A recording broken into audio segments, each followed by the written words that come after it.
କୁହନ୍ତିନି ବାପ ଘରେ ମା ଆଉ ଶାଶୁ ଘରେ ଶାଶୁ ନଥିଲେ ଘର ଜମା ପୁରୀ ଉଠେନି। ଆଉ ଆମ ଘରେ ମା ନଥିଲେ ତ କିଛି ବି ଭଲ ଲାଗେନି।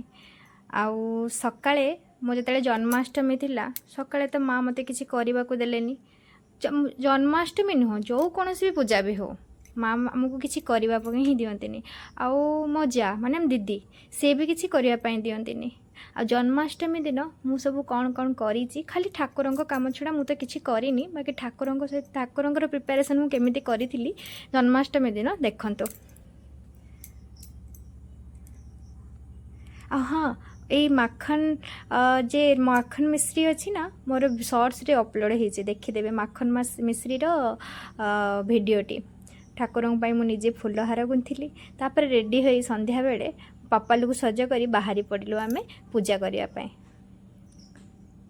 ହଁ, ଆମ ଗାଁରେ ବି କେତେ ମାନେ ଆମ ଯା ମାନେ ସବୁ ଆସିଥିଲେ ପୂଜା କରିବା ପାଇଁ। ତାପରେ ଆମେ ମନ୍ଦିରକୁ ଗଲୁ, ପୂଜା କଲୁ।